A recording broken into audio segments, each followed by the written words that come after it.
Ang kwentong ito ay tungkol sa isang binata na may layuning maging isang profesional na sumo wrestler at maabot ang ranggo ng pagiging Yokozuna.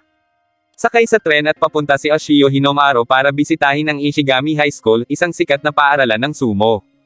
Bagaman siksikan ay nahuli pa rin niya ang isang lalaki na namboboso, ngunit sa halip ay siya pa ang napagkamalan ng pulis dahil sa suot niyang pang-sumo. Hapon na nang siya ay pakawalan ng pulis pero ipinagpatuloy niya pa rin ang pagpunta sa paaralan sa pamamagitan ng dala niyang mapa. Ngunit, hindi sinasadyang sa maling eskwelahan siya nakarating sa Odachi High School. Agad niya iyong pinasok dahil may isang nag-insayo ng sumo at inisip na iyon na ang Ishigami High School. Doon niya nakilala si Ozeki Shinya na masigasig na nagsasanay ng sumo kaya hinamon niya ito ng practice. Humanga si Ozeki sa galing ni Hinamaro at natuwa nang malaman na iyon ang magiging panibago nilang miyembro. Pagkatapos ay niyaya siya ni Hinamaro papunta sa dojo pero ang nadatnan niya ay mga delinkwenteng estudyante. Pinakitaan siya ng mga iyon ng hindi magandang asal pero hindi iyon umubra kay Hinamaro nang biglang dumating si Yuma. Walang takot iyong hinarap ni Hinamaro at hinamon pa ng tunggalian pero dahil takot si Ozeki kay Yuma ay agad na nitong niyaya paalis si Hinamaro. Nang makarating sila sa may gate ay doon palang nalaman nito na napunta pala siya sa maling eskwelahan. Dahil doon ay nagpaalam na ito kay Ozeki upang hanapin ang Ishigami High ngunit sa Odachi pa rin siya dinadala ng hawak niyang mapa. Dahil palubog na ang araw ay naisip ni Hinamaro na umuwi na muna pero nang makita niya ang pagkasira ng ginawang sumo ring ni Ozeki ay naintriga siya kung sino ang may gawa niyon. Pinanghinaan si Ozeki ng loob na magpatuloy pa sa sumo club bagay na ikinainis ni Hinamaro lalo na nang marinig ang tawanan ng grupo ni Yuma. Galit niyang sinugod ang mga ito at hinamon muli si Yuma ng isang duelo kapalit ng pagbibitiw niyon sa pagiging dojo kapag kanyang natalo.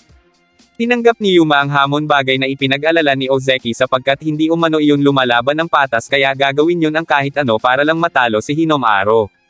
Gayunman, hindi nagpasindak si Hinamaro at sinabing magiging Yokozuna siya kaya sinabi ni Ozeki na tigilan ang pangmamaliit kay Yuma dahil alam naman nila na para makapasa sa pagiging sumo wrestler ay kailangang may tangkad na lampas sa 160 cm bagay na bagsak na agad para kay Hinamaro. Agad na nagpaalam si Ozeki para puntahan sina Yuma at sabihing hindi na makakarating si Hinamaro. Kapalit yun ang pag-ako niya sa inasal ni Hinamaro kaya sinabi niya na gagawin niya ang kahit na anong gusto ni Yuma. Ngunit, ang pag-alis sa sumo club ang hininging kondisyon ni Yuma kaya natigilan na lang si Ozeki. Papayag na sana siya nang bigla siyang tapikin ni Hinamaro sa likod para ituloy ang tunggalian. Para kay Hinamaro, upang maging Yokozuna ay kailangang magkaroon ng lakas ng loob at pangangatawan bagay na dapat meron siya dahil hindi na nga malaki ang katawan niya. Dahil doon ay hinamon na ni Yuma si Hinamaro. Kung makakaya nito ang 10 minutong pagsuntok sa kanya ni Yuma nang hindi lumalaban ay siya na ang tatanghaling panalo. Matapang na tinanggap ni Hinamaro ang hamon at sinimulang habarin ang kanyang damit. Maya-maya pa ay natapos ang oras na halos si Yuma pa ang sumuko dahil sa sakit ng kamao sa kasusuntok habang parang walang nangyari kay Hinamaro. Dahil tapos na ang oras ay maaari nang gumanti si Hinamaro kaya agad nitong pinuntirya ang mukha ni Yuma na siyang agad na nagpabagsak dito. Gulat na gulat ang lahat sa kanilang nakita habang sinabi naman ni Hinamaro na oras na para iwan ni Yuma ang susi ng dojo at umalis na roon. Tinanggap ni Yuma ang kanyang pagkatalo kaya naman mararanasan na ni Ozeki na mag-practice sa dojo. Samantala, bago magpaalam ay ipinangako ni Hinamaro na siya ang magiging pinakamagaling na sumo wrestler at kikilalanin siya ng lahat. Makalipas ang ilang araw ay nagkita silang muli ni Ozeki at laking tuwa nito nang sabihin ni Hinamaro na sasali siya sa sumo club. Agad na nagsimula sa pag-insayo ang dalawa ngunit kulang pa sila ng 3 miyembro para makasali sa tournament. Dahil doon ay nakaisip ng pakulo si Hinamaro kung paano sila makakapanghikayat na may sumali sa club nila, ang mamigay ng libreng nilaga sa bawat miyembrong sasali. Ngunit, kinabukasan ay talagang inaalat ang dalawa sapagkat wala ni isa ang lumalapit sa booth nila, at nasaman pa ng lasa ang isang estudyante na inalok nila ng nilaga. Dahil doon ay napagdesisyonan ni Ozeki na mamigay na lang ng mga flyers, nang may biglang lumapit sa booth at nagustuhan ang lasa ng nilaga bagay na ikinatuwa ni Hinamaro kaya inalok pa niya ito na kumuha ng sabaw. Sunod niya itong inalok na sumali sa sumo club ngunit si Chihiro ay kasali na sa wrestling club. Bago umalis ay nagbigay pa si Chihiro ng imbitasyon kay Hinamaro. Makalipas ang ilang oras ay wala nang lumapit pa sa booth ng dalawa at wala ring naging interesado nang mamigay si Ozeki ng mga flyers.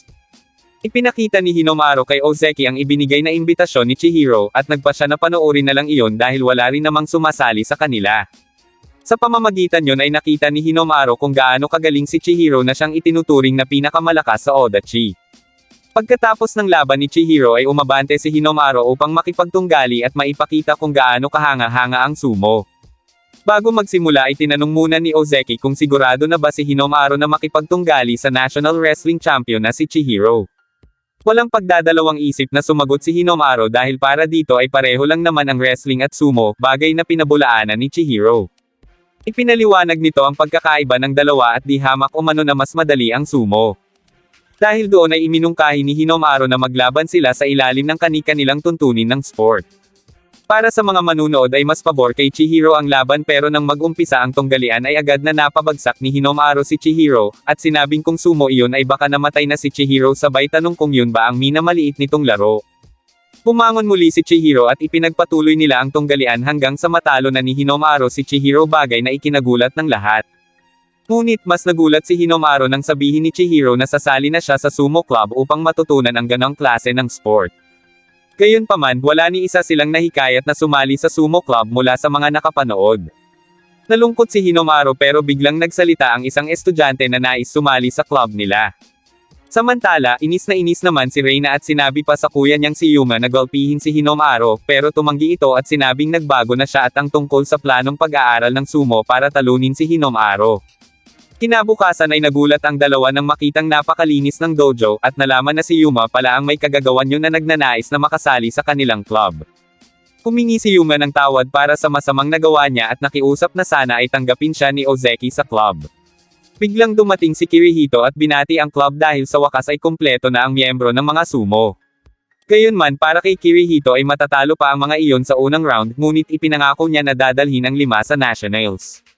Nang sumunod na araw ay isinama ni Kirihito ang 5 sa isa sa mga nangungunang paaralan para sa sumo wrestling, ang Ege University High School. Pagpasok nila ay bumungad sa kanila ang mga nagpa-practice at doon naisip ni Ozeki na seryoso talaga si Kirihito sa sinabing dadalhin sila sa nationals. Sinabi rin nito na simula ngayon ay siya na ang magiging tagapamahala ng club, bagay na kinwestiyon ni Yuma. Tinanong naman ito ni Hinamaro kung anong ginagawa doon kaya nalaman ng 4 na magkakilala pala ang dalawa. Dating magkasama sa iisang paaralan ang dalawa at iisa ring dojo ang pinagpapraktisan nila ng sumo. Ngunit naalala ni Kirihito kung paano siya pinabagsak noon ni Hinamaro kaya itinanggi niya iyon sa 4 at iniba na ang usapan.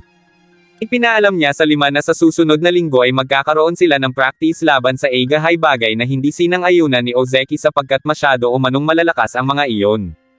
Biglang dumating si Reina at nagsungit sa kanila kaya biniro ito ni Chihiro na binabantayan ng dalaga ang kuya nitong si Yuma. Nilapitan na sila ni Yamada at pinagpalit ng kanilang mawashi belt upang mag-practice. Ang unang 3 sumabak na sina Yuma, Ozeki, at Mitsuhashi ay pare-parehong mabilis na napabagsak ng mga kagrupo ni Yamada. Dahil doon ay umalis si Sean para tawagin si Sosuke pero nang mamukhaan yun ni Hinamaro na dati rin nilang kamag-aral ay sinundan niya yun para kamustahin. Ngayon ay oras na para si Chihiro naman ang sumalang at nang mapabagsak ang kalaban ay tuwang-tuwa itong bumalik sa kagrupo. Samantala, hindi pumayag si Sosuke na sumama kay Sean lalo na nang malaman na naroon si Hinamaro, bagkus nagdesisyon na umuwi na lang nang bigla niyang makabanggaan si Hinamaro. Lumalabas na pinagplanuhan pala ni Kirihito na dalhin sa Eiga High ang grupo ni Ozeki sapagkat si Hinamaro lang ang alam nitong makakapag-udyok kay Sosuke. Si Sosuke ang pag-asa ng Eiga para maipanalo ang Inter-High. Anak ito ng isang Yokozuna na si Yamato Kuni, at hindi maipagkakaila ang lakas ng katawan nito. Nagkaharap sila ni Hinamaro noong elementary na siyang naging dahilan ng pagkabali ng buto ni Hinamaro. Dahil doon ay pinagbawalan si Sosuke ng kanyang ama na lumaban para matuto ito kung paano magpigil na siyang naging dahilan ng pagtanggi nito hanggang ngayon. Matapang na itinanong ni Hinamaro kay Sosuke kung hanggang kailan nito hahayaan na pigilan ang sarili sa laban dahil sa mga sinabi ng ama nito noon.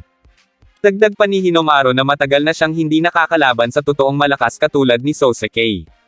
Dahil nakaramdam ng insulto ay hinamon siya ni Sean, at para na rin umano ipakita kay Sosuke ang laban na magpapanumbalik ng tapang nyon. Sa pagsisimula ng laban ng dalawa, ipinakita nila ang kanilang determinasyon, bagay na hinangaan ng mga kagrupo nila. Nagawang may angat ni Hinamaro si Sean hanggang sa mapabagsak niya iyon gamit ang tinatawag na Demon Wheel at Demon Storm. Hindi makapaniwala si Sosuke sa kanyang nakita nang bigla siyang haminin ni Hinamaro. Dahil doon ay tinanggap na ni Sosuke ang hamon nito kaya para kay Sean ay iyon na ang makapagpapabagsak kay Hinamaro. Sa umpisa pa lang ay napapatalsik na ni Sosuke si Hinamaru hanggang sa ipitin muli nito ang braso ni Hinamaru tulad ng dati. Gayunpaman, sa pagkakataong ito ay nagawang makawala ni Hinamaru. Ngunit bago pa man may tanghaling panalo sa dalawa ay inawat sila ng isang matanda. Kinahapunan ay naglakad na pauwi ang mga taga-Odachi habang iniisip naman ni Sosuke ang unang beses niyang pagsuway sa kanyang ama dahil sa silakbo ng damdaming kalabanan si Hinamaru. Nang sumunod na araw ay umarkila ng bangka ang grupo upang magsanay ng pagbabalanse. Pagkatapos ay naglakad na sila papuntang paaralan at doon na pag-usapan nina Hinamaru at Kirihito ang tungkol sa sinabi ni Master Yamato Kuni, na kung talagang gusto ni Hinamaru ang sumo ay mag-ensayo ito sa loob ng 3 taon at pagkatapos ay ipakita sa kanya ang buhay na tinahak nito. Para kay Hinamaru, mula noon ay hindi pa rin nagbabago ang nais niya. Ngunit napag-usapan naman ng 4 na kahit gaano pa kahusay ang pagtitraining ni Hinamaru ay hindi nito makakamit ang Pro League dahil sa kakulangan sa height. Maya-maya pa ay nakarating na sila sa dojo at agad na nag-practice. Tinutukan ni Kirihito ang baguhan at wala pang alam sa sumo na si Mitsuhashi hanggang sa mabilis niyong matutunan ang basic. Sunod nitong sinubukan si Hinamaru upang makita kung ano pa ang maaaring magawang pagpapabuti doon. Bago magsimula ay tinanong muna ni Hinamaru kung sigurado na ba si Kirihito dahil hindi umano nito sa santuhan sa loob ng ring. Dahil sigurado naman ay agad na sinimula ng dalawa ang kanilang laban. Pinakitaan ni Kirihito ng 3 magkakasabay na teknik si Hinamaru na siyang nagpabagsak dito. Dahil sa ipinakitang galing ni Kirihito ay napag-usapan ng 4 na maaari iyong maging kahalili ng baguhang si Mitsuhashi sa pagsali nila sa kompetisyon. Ngunit lumapit si Hinamaru sa mga ito at sinabi ang tungkol sa sekreto ni Kirihito. Hindi iyon maaring sumali sa kompetisyon dahil mahina ang baga niyon at may kakayahan lang lumaban sa loob ng 20 segundo. Iyon ang dahilan kung bakit pinili na lang ni Kirihito na maging coach nang sa gayon ay makatulong pa rin siya sa mga nagnanais ng sumo. Inamin ni Kirihito na nakikita niya ang pagpupursigi ni Mitsuhashi pagkakatapos ng kanilang practice, kaya ibig sabihin ay si Mitsuhashi ang panlimang miyembro ng Odachi High. Magkahalong gulat at panghihinayang ang naramdaman ng 3 nang malaman iyon dahil kahit gustuhin ni Kirihito ang sumo ay hindi ito makakasali sa laban. Walang ano-ano ay biglang sinabi ni Yuma na ganoon din naman ang sitwasyon ni Hinamaru dahil sa katotohanang hindi naman ito ganoon katangkad para makapasa sa pagiging propesyonal, kaya bakit pa umano ito nagsasagawa ng matinding ensayo. Dumating si Kirihito at sinagot ang tanong ni Yuma.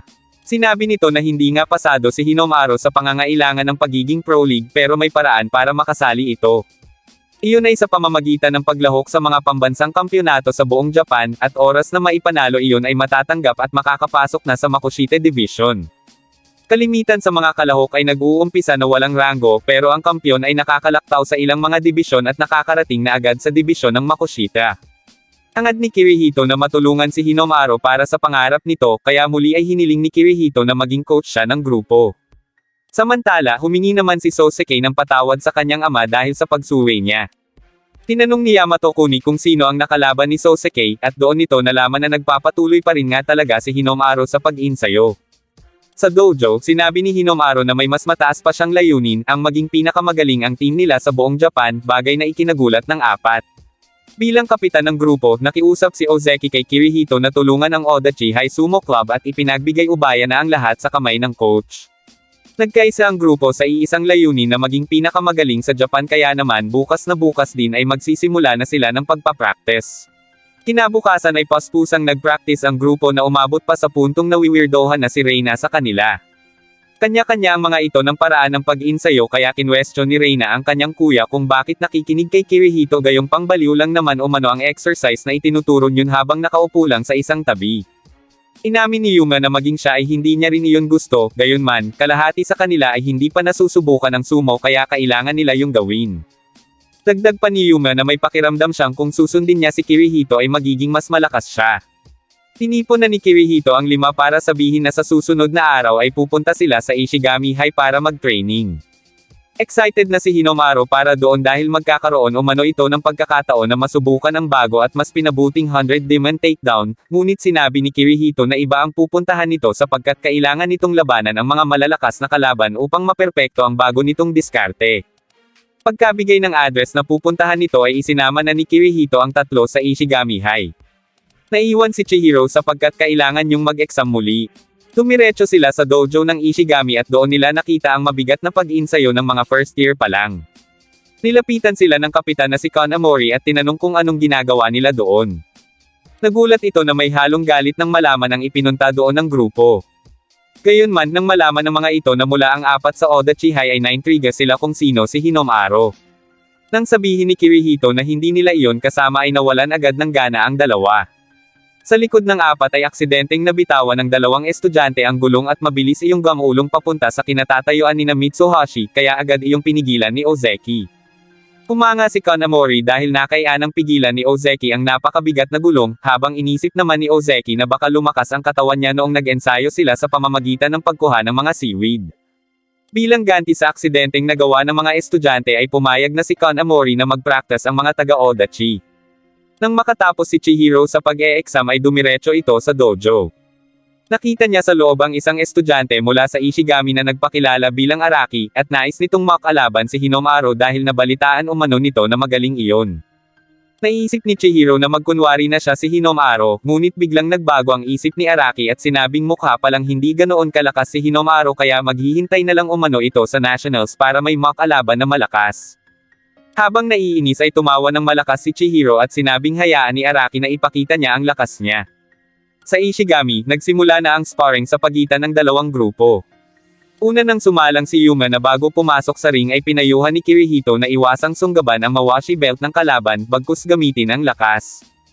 Gumana naman ang stratehiya ni Yuma tulad ng pinapractice niya, ngunit sa huli ay napabagsak siya ni Mamiya. Habang nag-sparring din sina Araki at Chihiro ay napansin ni Araki na hindi talaga si Hinomaro ang kalaban niya, bagay na inamin naman agad ni Chihiro.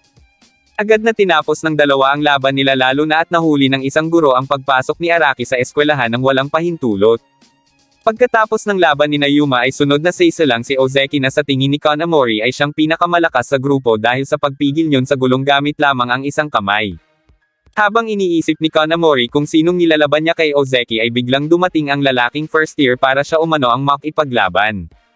Ayon kay Kirihito, ang lalaking iyon ay si Seida o sa halip ay ang national treasure na si Mikazuki Myunchika. Sa paligsahan, kailangan nilang maipanalo ang tatlong laban para matalo ang kalaban. Kahit ipagpalagay nila na maipapanalo ni Hinomaro at Chihiro ang kanilang laban, ang isa sa tatlo ay dapat ding manalo. Si Ozeki ang pinaka-inaasahan ni Kirihito kaya naman sa pagsisimula ng laban nila ni Seida ay ipinakita at ginamit niya ang kanyang mga pinagpraktisan noon. Ngunit kahit gaano niya sinubukang manalo para makasali sa nationals ay napabagsak pa rin siya ni Seida. Ipinadala ni Kirihito si Hinomaro sa Shibuya Stable kung saan doon ay gumagawa sila ng mga nangungunang propesyonal at kilala ito sa mga matinding kasanayan nito. Natutuwa si Hinomaro na mapunta sa Shibukiyama sapagkat para sa kanya ay bahagi iyon ng mundo ng pro sumo na gusto niyang sakupin. Sa loob ay nagaganap ang matinding pagsasanay ng mga magkakatunggali sa ilalim ng striktong pagtuturo ni Master Shibukiyama. Pagkatapos ng laban ay hinihintay na ni Shibukiyama ang pagdating ni Hinomaro na siyang iginarantya ni Kirihito dito bilang isa sa magiging may pinakamataas na ranggo sa sumo wrestler. Sa pagdating nito ay hindi makapaniwala si Shibukiyama na iyon si Hinomaro dahil masyado nga naman iyong maliit. Inisip naman ng mga nag-insayo doon na walang kakayahan si Hinomaro at tagahanga lang ito ng sumo. Bago magsimula ang sparring, pinapili muna ng mga ito si Hinomaro ng isang laro at kapag nanalo iyon ay makakatanggap yun ng premyo mula sa kanila. Si Terahara ang nakaharap ni Hinomaro sa laro at inisip pa nitong pagbibigyan niya na iyon para makuha ang premyo. Ngunit sa pagsisimula ng laro ay mabilis siyang tinalo ni Hinomaro dahil para dito ay higit pa sa premyong iyon ang nais ng grupo nila. Sa Ishigami, sinabi ni Kirihito na pinili niya ang Shibukiyama Stable dahil bago umano iyon magretiro sa sumo ay kilala na talaga si Shibukiyama sa pagmamahal nito sa pagsasanay, at hindi pa rin iyon nagbabago hanggang ngayon. Nais ring malaman ni Kirihito kung ano ang iisipin ng master kapag nakita niyon kung paano makipaglaban si Hinomaro. Para kay Shibukiyama, inakala niyang katulad lang si Hinomaro ng iba na walang pangako, pero nagkamali siya dahil nakitaan niya ito ng kinang sa mga mata at kumakalat ang sigla nito sa ibang sumo wrestler. Tinawag na ni Shibukiyama si Nori, isang Sekitorai o may pinakamataas na ranggo sa lahat. Sa pagsisimula ng kanilang laban ay tanging si Hinomaro lang ang kumilos para umatake, ngunit sa pagtama niya kay Nori ay siya pa ang tumalsik habang hindi man lang yun natinag sa kinatatayuan yon. Sa sobrang lakas ni Nori, pakiramdam ni Hinomaro ay walang epekto dito ang bawat pag-atake niya, at mabilis siya nitong napabagsak. Nakiusap si Hinomaro na pagbigyan pa siya ni Nori ng isa pang laban dahil iyon lang ang natatangi niyang pagkakataon doon para mapaunlad ang kakayahan. Pumayag si Nori at natuwa naman si Shibakiyama sa patuloy na pag-eksperimento ni Hinamaro. Mabilis nitong pinag-aralan ang kilos at mga sinabi kanina ni Nori, ngunit nang magsimula na muli ang kanilang laban ay muli siya nitong napabagsak. Gayunman, may panibago pa ring natutunan si Hinamaro na muntik na sanang makapagpabagsak kay Nori. Dahil pinagbigyan siya ni Nori ng isa pang laban ay nagpasalamat siya rito, pero laking gulat niya nang sabihin nito na magkita silang muli bukas doon, dahil para kay Nori ay nais pa niyang makita kung ano pa ang kayang ibuga ni Hinamaro. Agad yung ibinalita ni Hinamaro kay Kirihito, bagay na ikinatuwa ng grupo. Nanatili muna doon si Hinamaro at sa loob ng sandaling panahon ay nakasundo na niya ang iba pang mga naroon. Kinabukasan ay maagang nagising si Hinamaro at agad na nag-ensayo. Doon niya nakakwentuhan si Saki na may kapatid din na gustong maging profesional sa sumo. Bigla siya nitong tinanong kung sino ang mas malakas kina Nori at Sosuke. Para kay Hinamaro ay higit na mas malakas si Nori, pero kung ang dalawang iyon ang maglalaban ay hindi umano niya alam kung sino ang mananalo.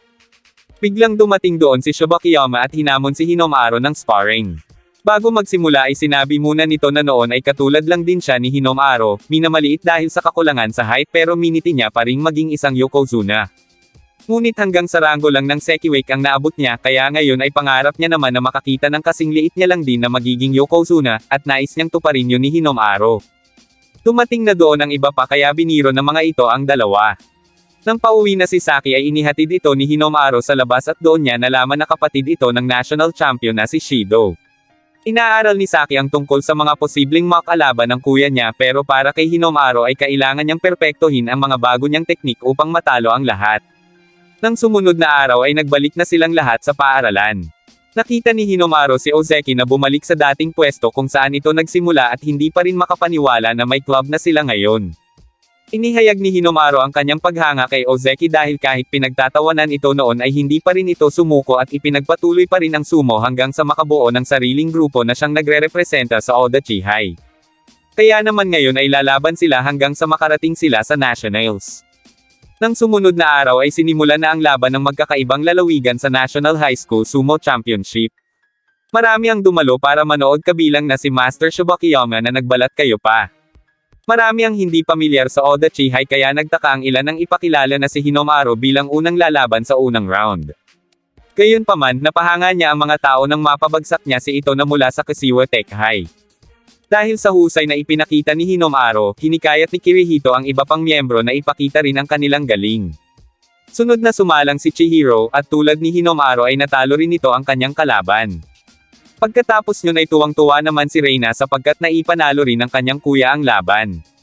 Ibig sabihin ay pasok na ang Oda Chihai sa second round, bagay na hinangaan ng ibang manunood. Ngunit biglang natalo ng si Mitsuhashi na ang sumalang, pero para kay Kirihito ay ayos lang iyon. Napansin ni Araki na inuna lang pala ng grupo ang kanilang pinakamalakas na pambato dahil mapapansin sa mukha ni Ozeki na kinakabahan ito. Ngunit ginulat sila ni Ozeki sapagkat mabilis nitong napalabas sa ring ang kalaban. Pagkatapos ng laban ay nakasalubong nina Hinamaro si Seida na nasa sabik ng makaharap ang Odachi sa laban. Kinausap na ni Kirihito ang grupo upang sabihin kung gaano kalakas ngayon ang team ng Ishigami High, kaya kailangan nilang gumawa ng isang tactical na tawag at ilagay si Mitsuhashi laban kay Seida. Iyon ay para madalian lang si Seida sa laban at tumuon sa halip na manalo sa iba pang laban. Sa huling round ng paligsahan, maghaharap ang Odachi at ang Ishigami. Unang naglaban sina Mamiya at Mitsuhashi na nagpakita ng kakaibang stratehiya na itinuro ni Kirihito dahil ayaw umano nitong maging pabigat sa grupo.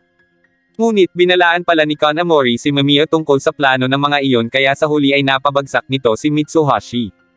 Dismayado at humingi ng tawad si Mitsuhashi sa kanyang kagrupo, pero sa halip ay binati pa siya ni Chihiro na siyang sunod na sumalang laban kay Araki. Nakaabang ang lahat sa pagsisimula ng laban ng dalawa, kaya nagreklamo ang mga tao dahil hindi pa nagsisimula ang mga ito. Ngunit para kay Shibakiyama, hinasa ng dalawa ang mga pamamaraan sa iba't ibang disiplina kaya ayaw nilang umatake ng walang ingat. Maya-maya pa ay nauna ng umatake si Chihiro gamit ang kanyang pinalakas na mga paa. Nung una ay nagawa pang makatayo muli ni Araki nang ibabagsak na siya ni Chihiro, pero sa huli ay hindi pumayag si Chihiro na matalo kaya napagtagumpayan pa rin niya ang laban. Dahil doon ay patas na ang laban, ngunit nang sisimula na ang susunod na laban ay makikitang nasa loob pa rin ng ring si Araki. Kinausap ito ni Kanamori at sinabing manood na lang sa laban nila ni Yuma nang sa gayon ay alam na nito ang gagawin sa susunod. Gayunpaman, sa isip ni Yuma ay hindi siya magpapatalo kahit na mas bihasa at mas malakas si Kanamori kesa sa kanya. Hindi rin niya gusto na iasa pa sa dalawa ang pagkapanalo ng kanilang team. Ngunit, umpisa pa lang ng laban ay ginamit na agad ni Kanamori ang kanyang cannon slap na ikinagulat ng marami. Habang patuloy na tinatanggap ni Yuma ang mga pag-atake ni Kanamori ay naalala nito kung paano siya nakiusap noon kay Takani para turuan siyang muli. Ngunit dahil mas inuna niya noon ang pagbarkada ay tinanggihan na siya nito pero hindi pa rin siya sumuko sa pakikiusap. Sinabi ni Takani ang tungkol sa pakikiusap din sa kanya ni Kirihito para kay Yuma at doon ay natigilan si Yuma at nagpakumbabang inamin ang kasalanan at pag-aksaya ng panahon sa barkada. Gayunpaman, galit na sinabi ni Takani ang pagkadismaya nito nang gamitin ni Yuma ang mga itinuro niya para manakit ng iba kaya naman pilit na nitong pinaalis si Yuma. Doon na lumuhod si Yuma sa pakikiusap na turuan siya para kay Ozeki at sa iba pang miyembro ng team. Kailangan niyang manalo para makabawi siya sa lahat ng pambubuli na ginawa niya noon kay Ozeki. Maya-maya pa ay binato na ni Takani ng tuwalya si Yuma at pinagpalit na ng uniforme para turuan. Ginamit ni Yuma sa kasalukuyang laban ang mga natutunan niya, ngunit bilang kapitan ng kanilang team ay hindi hahayaan ni Kanamori na si Yuma ang manalo kaya agad niya itong pinabagsak. Dahil doon ay inisip ni Ozeki na kailangan niyang manalo dahil kung hindi ay mababaliwala ang mga pinaghirapan nila ng buong team. At bilang kapitan ay kailangang maging kapaki-pakinabang siya sa mga iyon. Tila alam ni Hinomaru ang nasa isip niya kaya nilapitan siya nito at binati sa lahat ng mga nagawa at pagtanggap niya sa bawat miyembro ng team. Nais ni Hinomaru na manalo si Ozeki sa laban bilang kapalit sa lahat ng paghihirap nito sa pag-insayo. Lakas loob na umakyat si Ozeki sa ring laban kay Tsunoda na agad na sinasabi kay Seida ang pagkapanalo nila. Pag-akyat pa lang ni Tsunoda sa ring, hindi pa man nag-uumpisa ang laban ay inatake na agad nito si Ozeki bagay na ikinainis ng mga manunood. Pero nang magsimula ang totoong laban ay ipinakita ni Ozeki ang kanyang lakas at determinasyon. Habang nagaganap ang laban ay naalala ni Tsunoda ang mga panahong nakikita niya si Ozeki na puspusan sa pag-insayo kahit mag-isa at naisip kung kakayanin niya ang ganoong sitwasyon kung siya ang nasa kalagayan ni Ozeki. Gayunpaman, patindi ng patindi ang laban nilang dalawa, ngunit mas sumiklab ang determinasyon ni Ozeki na manalo kaya buong lakas nitong itinulak si Tsunoda hanggang sa pareho silang mahulog sa ring. Agad na tumayo si Ozeki upang alamin kung sino ang nanalo at laking tuwa nito nang ideklarang siya ang panalo. Ngayon ay inaasahan nila na maipanalo rin ni Hinomaru ang laban sa pagitan nila ni Seida. Ganon din si Kanamori na malaki ang tiwala kay Seida na dadalhin sila nyon sa Nationals. Kilala ang mawashi belt ni Seida na malinis sapagkat hindi man lang iyon nahahawakan ng sino mang kalaban nito, kaya napapaisip ang ilang manunood kung matatalo iyon ni Hinomaru. Parehong national treasure ang dalawa kaya ang lahat ay nakaabang sa laban ng mga ito. Matindi ang laban at mapapansing panay ang pag-atake ni Hinomaru nang initian lang ni Seida. Nagugustuhan ni Seida kung paano siya atakihin ni Hinomaru dahil ngayon lang umano niya naranasan ang ganoon. Maya-maya pa ay gumanti na si Seida ng pag-atake hanggang sa tumiindi na ang laban nilang dalawa. Ngunit para kay Kirihito ay hindi pa ganoong handa si Hinomaru para magamit ang bago nitong teknik dahil sa kakulangan sa oras kaya napaisip si Yuma kung magagawa bang talunin ni Hinomaru si Seida nang wala ang teknik na iyon. Gayunpaman, malaki ang tiwala ni Chihiro kay Hinomaru, at hindi naman nga sila binigo niyon dahil patuloy itong lumalaban kahit muntik na sanang mapabagsak ni Seida bagay na ikinagulat nila. Para kay Hinomaru, hanggat nagpapatuloy ang laban ay nais niyang siya ang manalo. Hindi na pinatagal pa ni Hinomaru ang tunggalian at agad na ginamitan si Seida ng panibagong teknik na siyang tuluyang tumapos sa laban. Tuwang-tuwa ang lahat sa kanilang pagkapanalo sa Chiba Inter-High Preliminary Champions. Habang ipinagbubunyi sila ng mga tao ay naluluha at hindi pa rin makapaniwala si Ozeki tungkol sa pagkapanalo nila, at maging habang kumakain ay naghahalo ang tuwa at saya sa mukha nito. Samantala, humingi naman ng paumanhin si Seida dahil sa pagkatalo ng grupo nila nang dahil sa kanya, gayong siya pa naman ang binyansagang national treasure ng team. Tumayo si Kanamori at humingi ng pabor kay Seida na gugulin pa ang susunod na 2 taon sa Ishigami High. Ngunit biglang dumating ang umiiyak na si Araki dahil hindi nito matanggap ang kanilang pagkatalo. Nilapitan ito ni Tsunoda at sinabing natalo ang team nila dahil kay Araki bagay na lalong nagpaiyak dito. Samantala, habang mag-isang nag-insayo si Chihiro, iniisip nito ang galak sa puso niya dahil natagpuan niya ang sport na sumo at ang mga ka-team na nakatulong niya para ipanalo ang kompetisyon. Gayunpaman, may isa siyang pinagsisisihan sapagkat ang taong nais niyang makalaban ay kasama niya sa iisang team, si Hinomaru. Matapos makapagpahinga ay inanunsyo na ang pagsisimula ng individual na labanan. Sa pagkakataong ito, ang tatanghaling top 3 ang siyang makakarating sa national. Bawat individual na mananalo ay muling maghaharap-harap kahit pa mismong magkakateam, hanggang sa matira ang tatlong makakapasok sa national. Dahil parehong nanalo sina Hinomaro at Chihiro ay nagharap ang dalawa sa ring. Kahit mula sa iisang team ay seryosong naglaban ang dalawa, at habang nagaganap ang laban ay mapapansin na ginagaya ni Chihiro ang estilo sa pakikipaglaban ng ibang mga sumo wrestler para manalo. Gayunman para kay Kanamori ay hindi niyon lubusang nagagawa ang orihinal na lakas sapagkat halos hindi gumagalaw ang ibabang bahagi ng katawan ni Hinomaro. Ngunit para kay Chihiro, ang lahat ng mga ginaya niyang galaw ay panggulo lang para sa totoo niyang plano ng pag-atake. Gayunpaman, hindi rin naman magpapatalo si Hinomaro kaya tinapos na nito ang laban. Ang kaninang natatakot na si Ozeki ay biglang lumakas ang loob at nais subukan kung mananalo siya laban kay Hinomaro. Habang nagaganap ang laban ni Mitsuhashi, mapapansin na iniinda ni Hinomaro ang braso niya at hiniling na sana ay matapos niya ang paligsahan.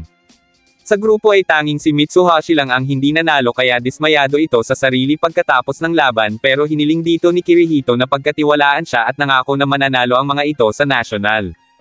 Nanalo na rin si Ozeki kaya sunod naman nitong makakalaban si Hinomaro. Habang nag-aabang sa pagsisimula ng laban ay naitanong ni Chihiro kay Kirihito kung si Hinomaro ba ang nais nitong manalo. Iyon ay dahil sa katotohanan kaya sila tinulungan ni Kirihito ay dahil doon. Hindi yun itinanggi ni Kirihito, pero para dito, bilang coach ay wala siyang nanaising matalo sa grupo. Tingid sa kaalaman ng grupo na ipinapatago ni Hinomaro kay Kirihito ang totoong kalagayan ng braso nito dahil ayaw niya na hindi siya buong lakas na labanan ng mga iyon. Maya-maya pa ay nagsimula na ang laban ng dalawa. Sa kabila ng kondisyon ng braso ni Hinomaro, naisip ni Ozeki na wala nang mas haalaga pa sa laban na iyon para sa kanya sapagkat third year na siya, at yun na ang una't huling laban para sa kanya kung matatalo siya. Dahil doon ay ibinuhos ni Ozeki ang kanyang buong lakas habang ibinibigay naman ni Hinomaro ang lahat ng kanyang makakaya. Habang umiinit ang labanan ay nakaramdam ng inggit si Kirihito dahil nais din sana nitong maranasang makipaglaban kay Hinomaro. Maya-maya pa ay idineklara na ang pagkapanalo ni Hinomaro sapagkat nagawa nitong mapalabas ang kanang paa ni Ozeki sa labas ng ring. Gayunpaman, masaya si Ozeki para kay Hinomaro at binati pa niya ito dahil sa pambihirang lakas, at sinabing hindi malabo na maging isang profesional na yokozuna si Hinomaro balang araw. Ginawaran na ng parangal ang mga nanalo at pagkatapos ay kinuhanan sila ni Reina ng litrato bilang remembrance. Nang sumunod na araw ay balik eskwela na sila, at doon ay sinalubong sila ng ibang mag-aaral upang batiin sa pagkakapasa ng Sumo Club National. Hindi sila makapaniwala na kinikilala na sila ngayon sa paaralan gayong wala namang sumuporta sa kanila na taga-Odachi noong araw ng kanilang laban. Biglang dumating si Mitsuhashi dala ang cellphone na may video ng kanilang laban, at doon pala sila napanood ng mga ito. Isang estudyante ang nagsabing siya ang kumuha ng video para ibahagi yun sa mga tao, at inamin din ito na nais niyang maging manager ng sumo club ng Odachi. Pumayag si Kirihito dahil iniisip nito na mapupunta sa panig nila ang student council. Bilang pagdiriwang ng pagkapanalo nila sa laban at pagkakaroon ng bagong miyembro ay niyaya ang mga ito ni Kirihito na kumain sa labas. Doon nagpakilala at nagpasalamat ang kanilang manager na si Hori Chizuko, at si Reina naman ang kanilang presidente. Nagsimula na silang kumain at tuwang-tuwa ang mga ito dahil sa dami ng mga nakahain at eat all you can pa. Para kay Kirihito ay kailangan nilang kumain ng marami upang magkaroon ng lakas at syempre para mas ulit ang ibinayad nila. Dahil sa lalakas kumain ng mga ito ay hindi makapaniwala at napaluhod na lang ang boss ng restaurant. Gabi na nang makatapos kumain ng grupo at pagkatapos ay sabay-sabay na rin silang umuwi. Habang naglalakad ay mapapansin na masama ang tingin ni Yuma habang tinapik naman ni Hinomaro si Reina upang makausap ito tungkol sa kapatid. Kinabukasan ay pinagpares-pares sila ni Kirihito para sa pag-iinsayo at para na rin matuto sila sa isa't isa ng kani-kanilang mga angking kakayahan. Ngunit tila hindi sang-ayon si Yuma sa ideya. Habang nag-insayo sina Yuma at Ozeki, nakatayo lang si Reina sa labas at hindi magawang pumasok. Naalala nito ang sinabi sa kanya ni Hinomaro na parang nitong mga nakaraan ay wala sa sarili ang kuya niya. Nagtataka si Hinomaro tungkol sa kakulangan ni Yuma ng motibasyon sa mga individual na laban at inisip na baka dahil iyon kay Ozeki. Habang nagpa-practice ay napansin ni Ozeki ang kakaibang ikilos ni Yuma. Nung una ay itinanggi pa iyon ni Yuma pero maya-maya pa ay inamin din nito na hindi niya kayang atakihin si Ozeki sapagkat hindi makalimutan ni Yuma ang ginawa niya noon dito. Akala niya ay bayad na siya kay Ozeki noong linisin niya ang dojo at humingi ng tawad, pero ngayong alam niya na kung gaano kahirap ang dojo ay na-realize niya kung gaano kalaki ang nawala noon kay Ozeki. Gayunpaman, baliwala na iyon para kay Ozeki dahil ngayon ay nakikita naman niya kung gaano ini-enjoy ni Yuma ang sumo. Para kay Ozeki, kung hindi nangyari ang mga iyon noon ay baka hindi pa rin sila nag-uusap ngayon ni Yuma at hindi sila magiging magka-team sa sumo. Samantala, natuwa si Hinomaru dahil gumana ang plano nila at ngayon ay nalaman nila na napatawad na ni Ozeki si Yuma. Kinagabihan ay nag-uusap sina Kirihito at Hinomaru para sa plano kung paano tatalunan ni Hinomaru ang high school yokozuna na si Shido. Nakatanggap si Kirihito ng tawag mula kay Mr. Shibakiyama upang alukan sila ng practice training, bagay na ikinagulat ng dalawa dahil alam naman nilang may pinaghahandaan din ang Shibuya High para sa darating na buwan. Gayunpaman, ipinilit pa rin ni Shibakiyama na magkita na lang sila sa Nagoya para sa training. Hindi na nagpatumpik-tumpik pa ang grupo at agad na nagtungo sa Nagoya, pero dahil may meeting pa si Mr. Shibakiyama ay naisip ng mga ito na mamasyal muna sa Nagoya Castle.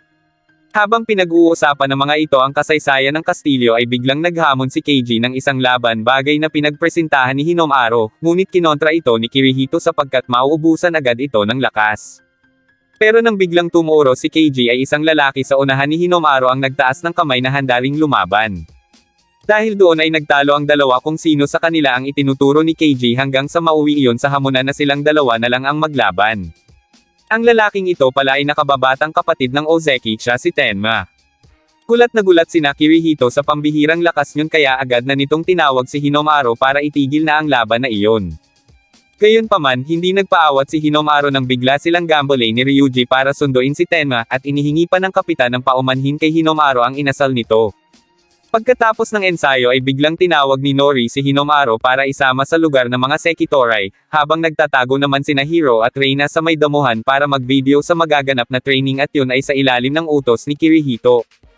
Pumati na si Hinomaru sa mga Sekitorai, ngunit nagtaka si Meneshiki kung ano ang ginagawa nito doon gayong nasa kalagitnaan sila ng pagsasanay para sa Nagoya Tournament. Pinaliit ni Meneshiki si Hinomaru pero plano pala talaga iyon ni Shibakiyama. Dahil sa pangmamaliit ay ipinakita ni Hinomaru ang kanyang lakas sa pamamagitan ng pagpapatamba kay Meneshiki. Dahil sa ginawang estilo ni Hinomaru ay nagtanong ang iba pang naroon kung maaaring magharap din sila.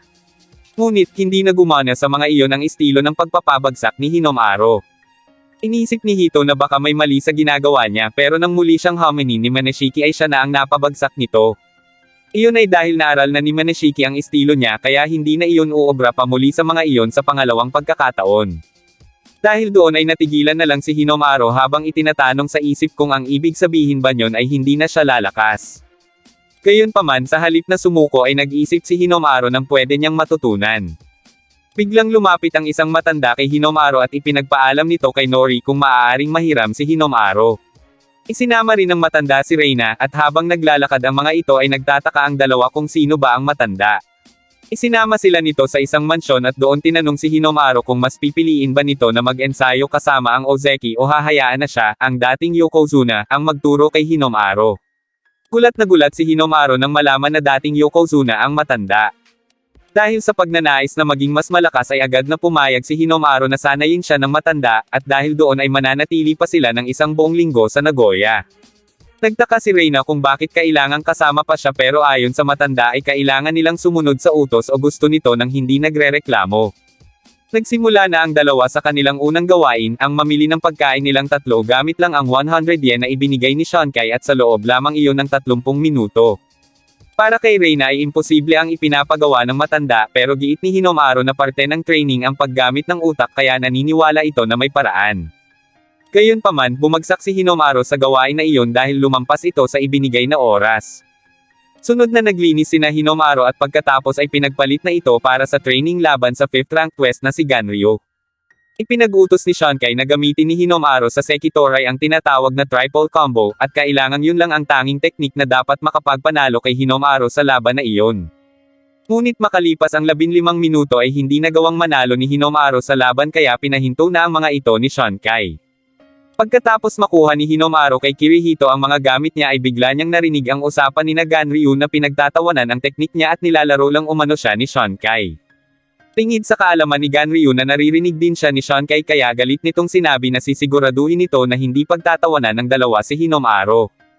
Dahil malalaki umano ang katawan ng dalawa ay hindi ng mga iyon naiintindihan na ang teknik na iyon lang ang tanging paraan ni Hinamaru ng kaligtasan kaya huwag iyong pagtatawanan.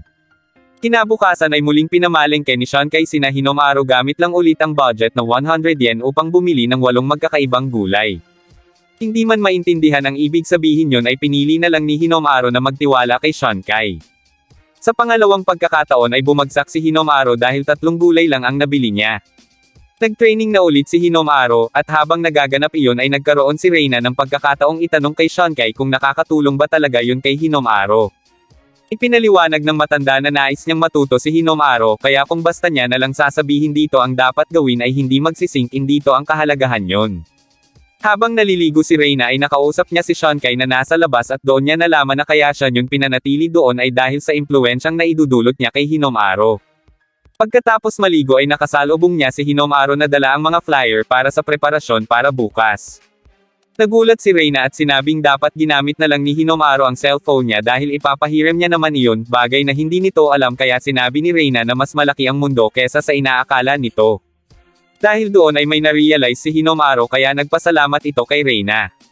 Kinabukasan ay nagpaiwan na si Reina habang namimili si Hinamaru gamit ang 100 yen nang biglang dumating si Tenma. Pinati nito si Shunkei at sinabing nais din nitong magsanay doon sabay dating ni Hinamaru. Kinilala ni Shunkei si Tenma bilang nakababatang kapatid ng Ozeki Daikisho kaya sigurado umano ito na masamang reputasyon niya ang nalalaman ni Tenma dahil sa mga iyon. Gayunman wala umanong pakialam si Tenma at nais pa ring magpaturo kay Shunkei. Biglang naghamon si Tenma ng laban kay Hinamaru upang ipakita kay Shunkei na siya ang mas dapat turuan nito. Tinanggap ni Hinamaru ang hamon ngunit agad itong pinigilan ni Shunkei sapagkat hindi pa nga niya napeperpekto ang teknik na triple combo. Gayunpaman, hiningi ni Hinamaru ang tiwala ni Shunkei na maipapanalo niya ang laban na iyon, kaya pumayag na rin ang matanda. Agad na sinimulan ng dalawa ang laban at sa huli ay napatunayan nga ni Hinamaru na kaya niya iyong ipanalo. Natuwa si Shunkei dahil sa wakas ay nahanap na ni Hinamaru ang kasagutan at nalutas na nito ang palaisipan na maaari niyang gamiting pantawag sa telepono ang 100 yen at magpa-deliver ng pagkain sa halip na mamili at magluto, sapagkat hindi naman sinabi ni Shunkei na ibili niya ng mga sahog ang 100 yen. Dumating na ang in-order na tempura ni Hinamaru kaya ibig sabihin ay nakapasa ito sa pagsubok. Pagkatapos yun ay hinintay ng 3 ang bisita ni Shunkei, at doon nanlaki ang mga mata ni Hinamaru nang makita ang kasalukuyang Yokozuna. Tuwang-tuwa si Hinamaru sapagkat nararanasan niyang makalaban ang mga Yokozuna. Para sa kanya ay pinagpala siya bagay na ikinatuwa ni Shunkei at sinabing pagtutulungan nila ang pangarap ni Hinamaru. Samantala, habang puspusan din sa pagsesenay ang iba pang mga kagrupo ni Hinamaru, napansin ng mga ito ang pagkawala ni Ozeki ng kumpiyansa. Dahil doon ay naisip ni Chihiro na isama ito sa isang lugar. Habang naglalakad pa lang ay sinuotan ito ni Chihiro ng maskara at saka pinasok ang prestihiyosong paaralan ng Kanazawa High upang maghamon ng laban. Walang kaalam-alam si Kirihito sa ginagawa ng mga iyon dahil abala ito sa pagtutok kina Yuma at Mitsuhashi. Dahil sa ginawa ng 3 ay pinaluhod sila ng mga ito habang iniinsulto. Maya-maya pa ay pinauwi na rin sila, at habang tahimik na naglalakad ang 3 ay may na-realize si Ozeki tungkol sa pang-iinsulto sa kanila. Bumalik mag-isa si Ozeki upang sabihin sa mga taga-Kanazawa na hindi ang mga iyon mananalo ngayong taon sa national dahil ang Oda Chihai ang pinakamalakas na sumo club. Samantala, pagkatapos ng practice na laban ni Mitsuhashi at Mr. Shibakiyama ay ipinahayag ni Kirihito ang kanyang konting pagkainggit sapagkat naranasan umano ni Mitsuhashi na makalaban ang isang Mr. Shibakiyama.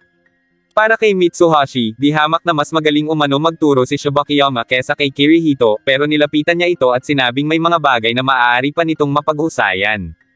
Gayunman ay nagpapasalamat si Mitsuhashi dahil sa mga natutuhan niya mula kay Kirihito, at hiniling kay Shibakiyama na mag-training pa sila at makipag-sparring din ito kay Kirihito.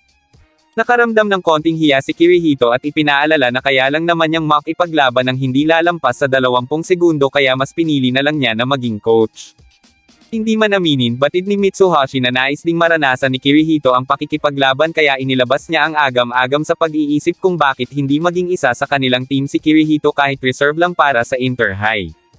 Mula sa labas ay narinig ng ibang team ang sinasabi ni Mitsuhashi na huwag iatas ni Kirihito sa kanila ang lahat lalo na at may injury pa si Hinamaru. Para kay Mitsuhashi ay medyo magiging magaan ang isip nila kung may 6 na miyembro silang maaasahan kaya kinumbinsi pa nito si Kirihito. Hinamon na ni Mr. Shibakiyama si Kirihito ng isang laban bagay na hindi nito kayang tanggihan kaya naman ipinakita niya kung ano ang kaya niya. Dahil doon ay natuwa si Shibakiyama at nalaman kung gaano kalakas si Kirihito. Nang sumunod na araw ay nagpaalam na ang team para bumalik na sa paaralan. Habang sakay sa tren ay nagpaalam si Yuma na pupunta sa karate dojo, habang sina Kirihito naman ay babalik sa school upang makita ang mga natutuhan ni Hinamaro. Ngunit bago yun ay hiniling muna ni Hinamaro na mapanood ang video ni Tennoji upang makita kung paano niya tatalunan ang kalaban sa kanyang isip.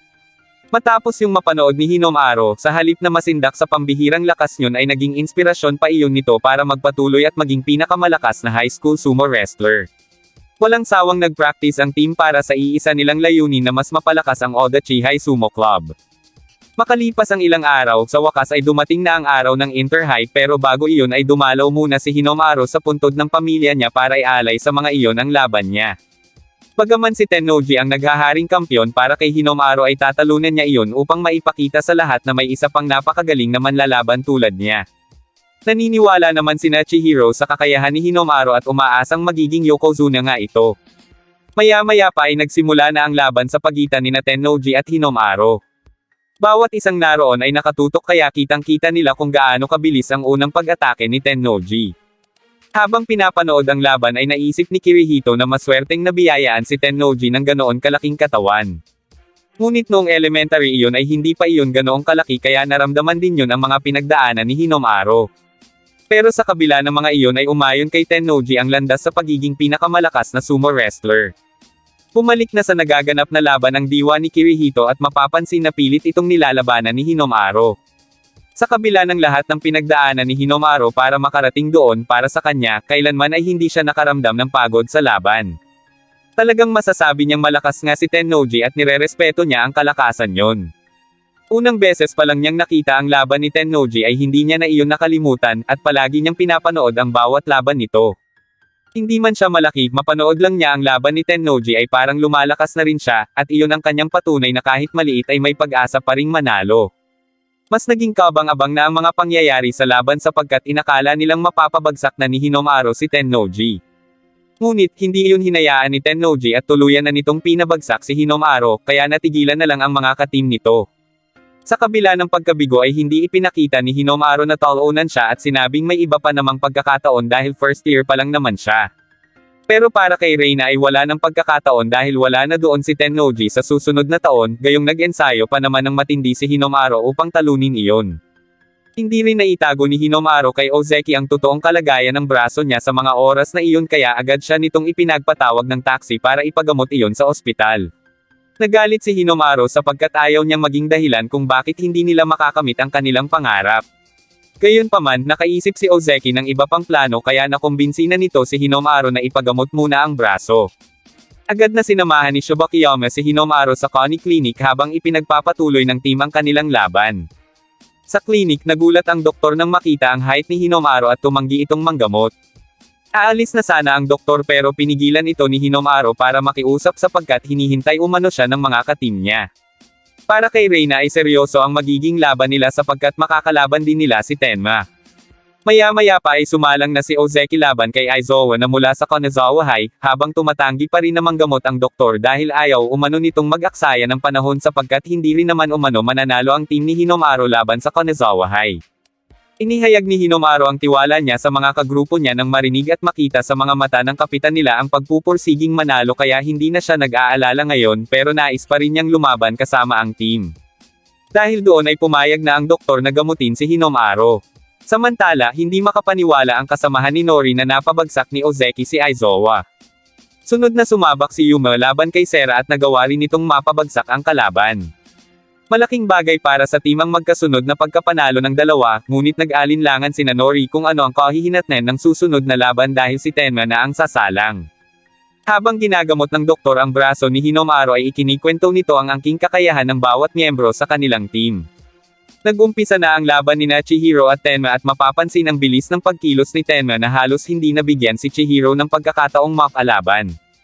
Gayunpaman, nagawa nitong makabawi kaya inisip ni Tenma na pagtatawanan na naman siya sapagkat bilang isang national treasure ay inaasahang mananalo siya pero heto siya at tinatalo ng isang baguhang sumo wrestler.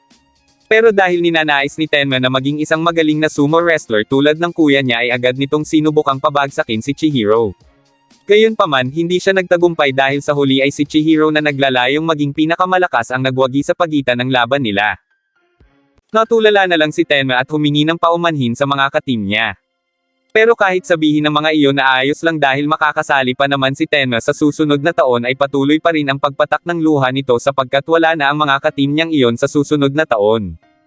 Dahil doon ay naging emosyonal na ang buong team dahil hindi sila makapaniwalang ganoon pala ang iniisip ni Tenma. Kinabukasan, sa pagpapatuloy ng Inter-High ay sunod na makakalaban ng Odachi High ang Kabuto Yama-High at sa pagkakataong ito ay nagbabalik na si Hinome-Aro.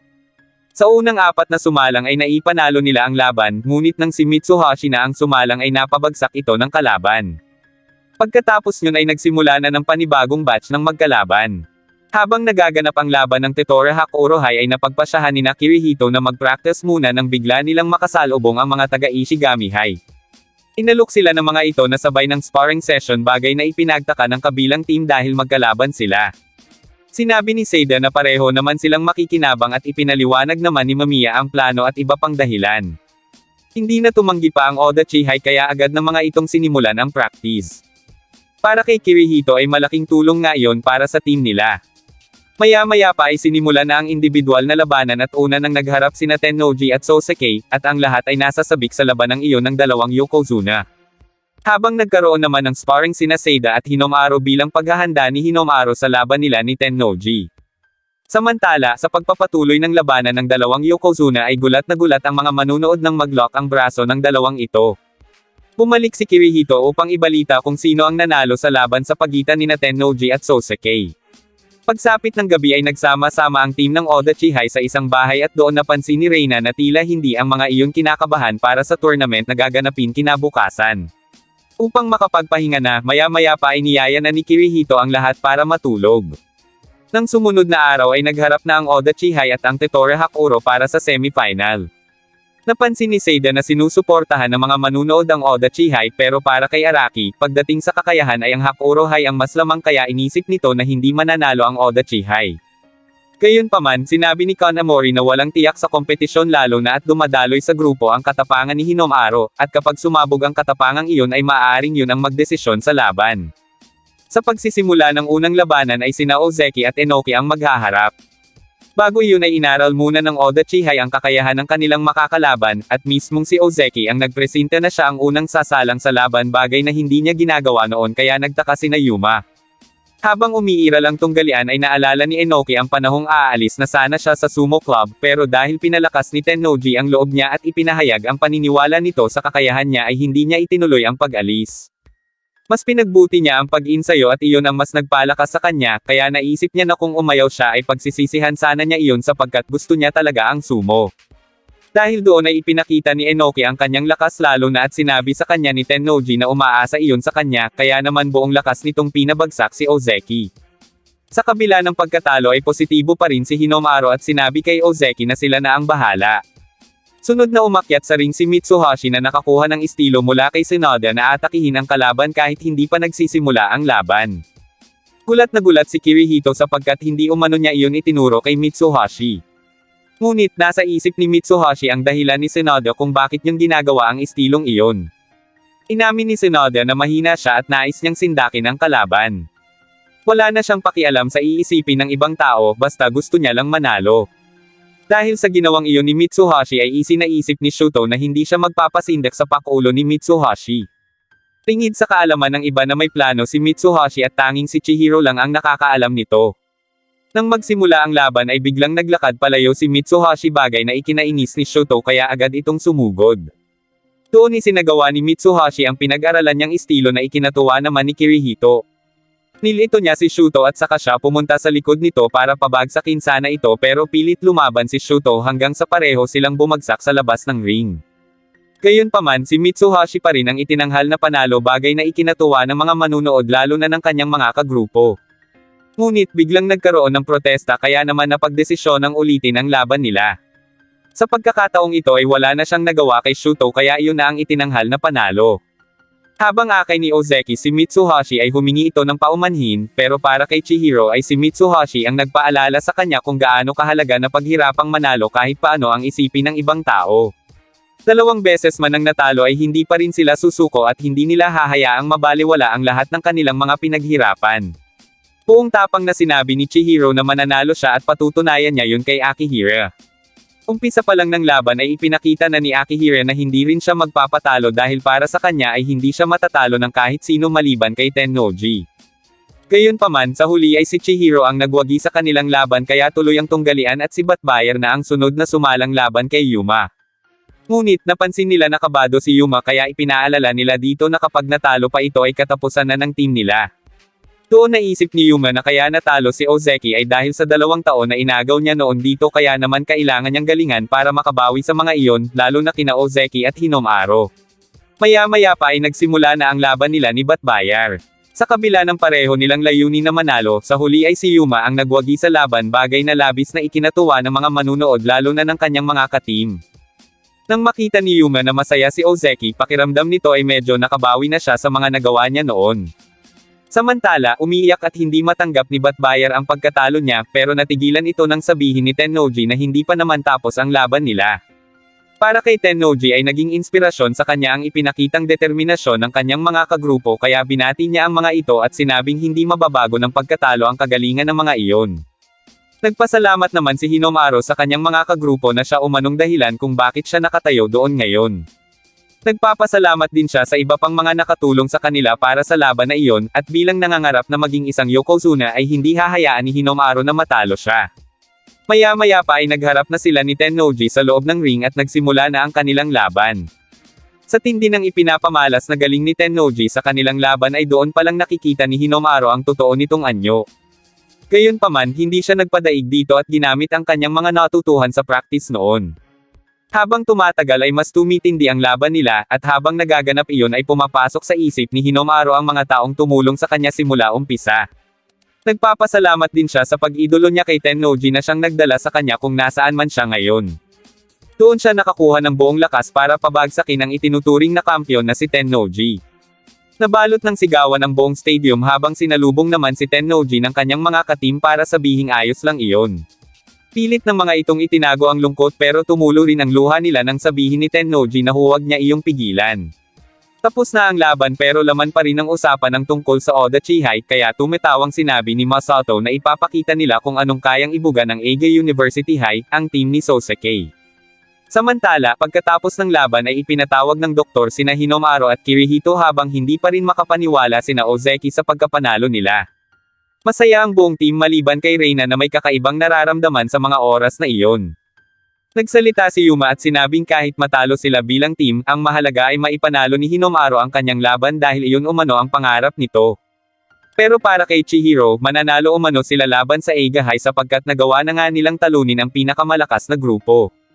Doon na nagsalita si Reina, at sinabi nito na hindi pa tapos ang kanilang laban at maraming pang pagdadaanang laban si Hinomaro kaya hindi sila dapat makampante na matatalo nga ni Hinomaro si Soseki.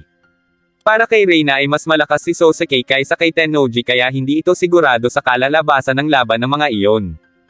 Gayunpaman, kailangan nilang ibigay ang lahat ng kanilang makakaya. Sumang-ayon si Ozeki sa mga sinabi ni Reina dahil iyon din umano ang nasa isip niya at nais niyang sabihin sa team. Dahil doon ay nagkaisa muli ang grupo para sa iisa nilang mithiin, ang maging pinakamagaling sa buong Japan. Maya-maya pa ay nagtungo na sila sa stadium at matapos makipaglaban ng Eiga High sa ibang team ay nakasalubong ni Masato si Chihiro at binati na animoy matagal nang magkakilala bagay na ipinagtaka ni Ozeki. Pagkatapos ay minaliit pa ni Ryan si Mitsuhashi at tinanong kung makakalaban ba sa finals ang damong tulad nyon. Naghanda na ang team para sa final tournament at una nang nagharap sa loob ng ring sina Chihiro at Masato na magkapatid pala. Inamin yun ni Chihiro sa kanyang mga kagrupo, at ang katotohanang ayaw niya kay Masato kaya nang maghiwalay ang mga magulang nila at nang sumama si Masato sa kanilang ama ay sumama naman si Chihiro sa kanilang ina.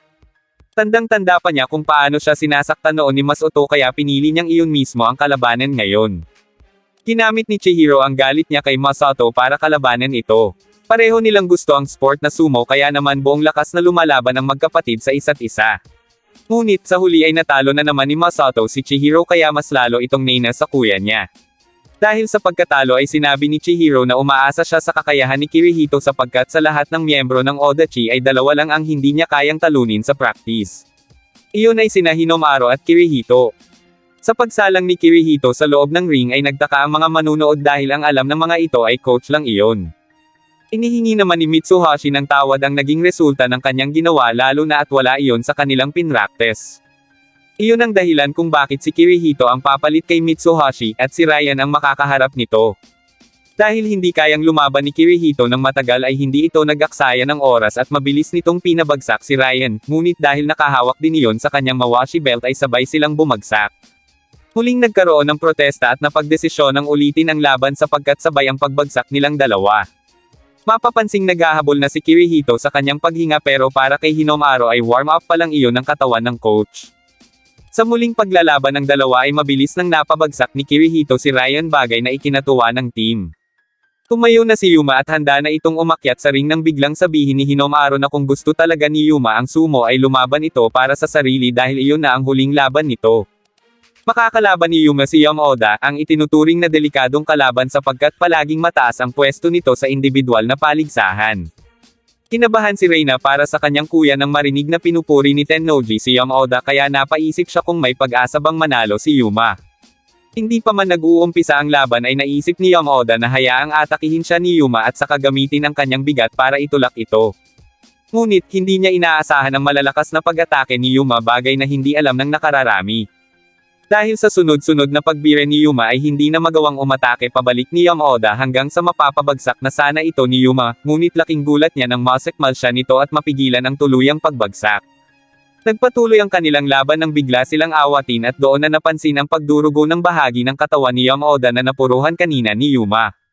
Humingi si Yuma ng paumanhin pero sa halip ay pinuri pa siya ni Yama-Oda dahil sa kanyang angking lakas. Ngunit biglang naaga ni Sosuke ang atensyon nila sa pamamagitan ng pagdabog nito pero isinigaw ni Hinomaru kay Yuma na mag-focus lang. Muling nagsimula ang kanilang laban at doon na muling ibinigay ni Yuma ang kanyang buong lakas bilang iyon na ang kanyang pinakahuling laban. Ngunit mabilis na nasunggab ni Yama-Oda ang kanyang mawashi belt at saka siya iniangat para pabagsakin. Gayunpaman, isinigaw ni Hinomaru na kumawag-kawag siya na parang nakataya doon ang buhay niya kaya agad niya nga iyong ginawa hanggang sa maabot niya na muli ang ring. Ngunit sa kasamaang palad ay napabagsak pa rin siya ni Yama-Oda sa pamamagitan ng malakas na pagtulak. Natalo man ay nakaramdam pa rin ng tuwa si Yuma dahil para sa kanya ay masaya talaga ang sumo at kasabay niyon ang panghihinayang na hindi na siya makakalaban pa muli. Dahil nakadalawang magkasunod na panalo na ang Eiga High, isang laban na lang ang kailangan nilang maipanalo para sila ang tanghaling kampyon sa paligsahan. Sunod na sumalang sina Ozeki at si Daniel na isa ring banyaga tulad ni Batbayar. Habang hindi pa nag-uumpisa ang laban ay nagkaroon ng konting usapan ang dalawa tungkol sa pagiging mahina nila noon na binago na nila ngayon. Nang magsimula ang laban ay pinatunayan nila ang kanilang ipinagbago mula sa pagiging mahina, at pareho silang nagbago mula nang makilala nila ang taong gusto talaga ang sumo tulad nina Hinomaru at Sosuke.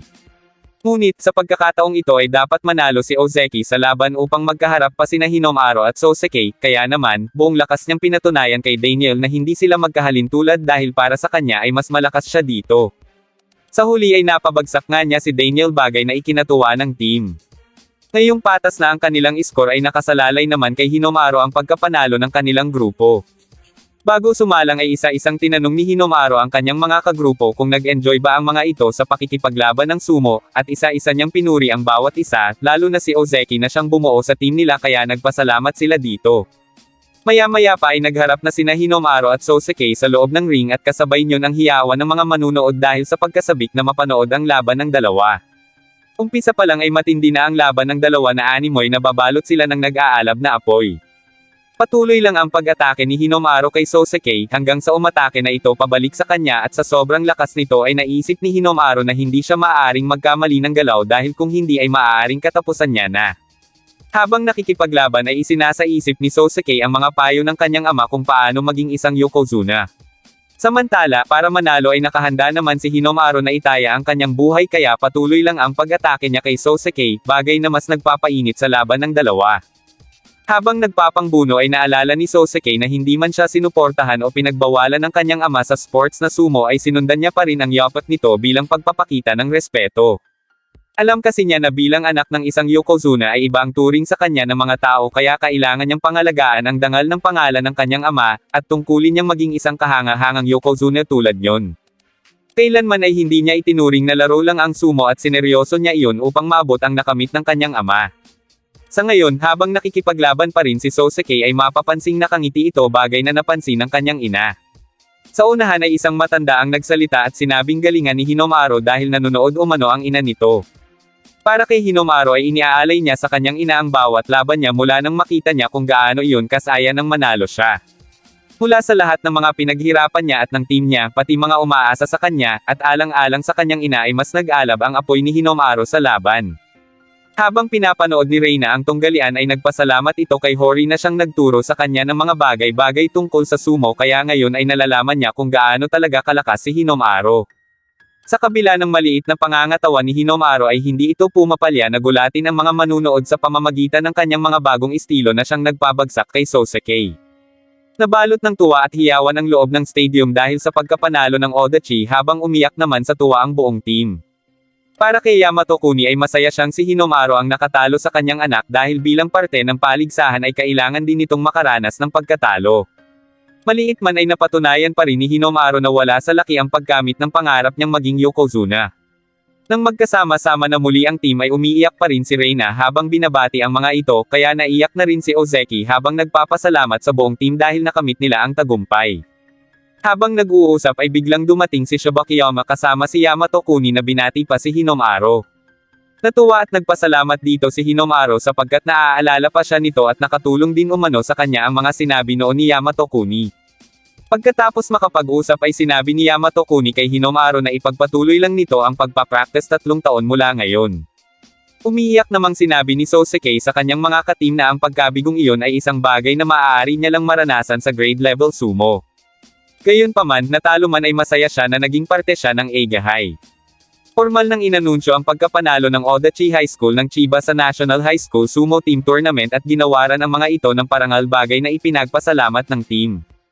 Lumipas ang mga araw at nakumpleto na ni Hinomaro ang All Japan National Championships. Natalo nga lang ito ni Tennoji sa semifinal at naging third placer lang.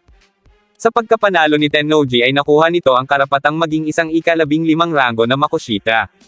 Sa huli ay naging magkasundo na rin ang dalawang ito ni Hinomaro. Pagkatapos ng Inter-High ay pinasok ni Sosuke ang Pro League at may laban ito sa Setyembre. Para naman maipagpatuloy ni Hinomaro ang landas na tinatahak niya ay kinailangan niyang huminto sa pag-aaral kaya ibig sabihin ay hindi na ito parte ng Odachi High School, pero kinilala muna siya ng eskwelahan bilang naging parte doon. Sa huli, ang bawat miyembro ng team ay nagkaroon na ng kanya-kanyang pinagkakaabalahan kaya nalungkot si Hinomaro dahil hindi man lang siya nakapagpaalam ng maayos sa mga iyon. Gayunpaman ay natuwa pa rin ito at sinabing babalitaan niya na lang ang mga iyon. Pagbukas ni Hinomaro sa kanyang locker ay may nakita itong liham ng hamon at agad na tumakbo papunta sa dating pinagpapraktisan ni Ozeki at doon niya nakitang nabuo na muli ang ring. Doon na isa-isang lumabas ang kanyang mga katim na humihiling na kahit sa huling pagkakataon ay magkaroon sila ng laban bilang kanilang pamamaalam kay Hinomaro.